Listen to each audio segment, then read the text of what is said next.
Hello friends, இன்றைக்கி நம்ம இட்லிக்கு தோசைக்கெல்லாம் சூப்பரான ஒரு கிரேவி எப்படி பண்ணலான்னு பார்க்கலாம். அதுக்கு நான் ஒரு வானலியில் எண்ணெய் விட்டு மீடியம் சைஸில் ஒரு பெரிய வெங்காயம் எடுத்திருக்கேன். கூடவே 2 மீடியம் சைஸில் பழுத்த தக்காளி எடுத்து 8 பல் பூண்டும் போட்டு நல்ல எண்ணெயில் வதக்கிக்கோங்க. வதக்கிட்டு இதை ஒரு மிக்ஸி ஜாரில் மாற்றி வச்சிடலாம். அதே எண்ணெயில் கொஞ்சமாக தேங்காய், ஒரு கைப்பிடி அளவு தேங்காய் எடுத்து அதை நல்லா வறுத்திக்கோங்க. நல்லா இந்த அளவு வறுத்து வந்த பிறகு அதை மிக்சியில் சேர்த்து ஆறின அப்புறமா கொஞ்சமாக புளி சேர்த்து அரைச்சி எடுத்துக்கலாம். இப்போ அதே போல் ஒரு வானலியில் நம்ம எண்ணெய் விட்டு உளுந்து, கடுகு, 2 பச்சை மிளகாய் கீரி போட்டு நல்லா வதக்கிக்கோங்க. அப்புறமா 8 பல் பூண்டு அதையும் சின்ன சின்னதாக கட் பண்ணி அந்த ஸ்மெல் போகிற வரைக்கும் நல்லா வதக்கி எடுத்துக்கோங்க. அப்புறமா நம்ம 2 மீடியம் சைஸ் பெரிய வெங்காயம் எடுத்திருக்கேன். அதையும் நல்லா வதக்கிக்கோங்க. உப்பு சேர்த்துக்கோங்க.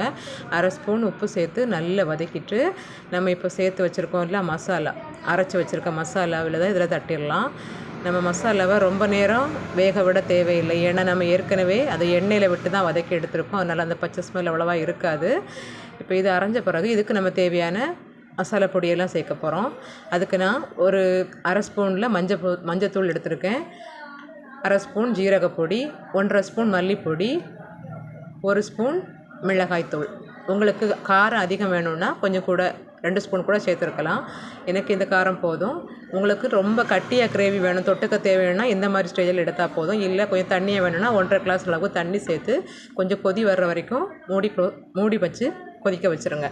கொதிக்க வச்சுற அப்புறமா நம்ம சட்னிக்கெல்லாம் தாளிக்கிறது மாதிரி ஒரு வானலியில் எண்ணெய் விட்டு அதில் கடுகு, கருவேப்பிலை, முழு வத்தல் மிளகு போட்டு நல்லா வதக்கி இதை சேர்த்துக்கோங்க. அவ்வளோதாங்க, சூப்பரான கிரேவி ரெடி ஆகிட்டு. இது இட்லி தோசைக்கெல்லாம் ரொம்பவே நல்லாயிருக்கும். நீங்களும் வீட்டில் ட்ரை பண்ணி பாருங்கள். பிடிச்சிருந்தா எனக்கு லைக் பண்ணுங்கள்.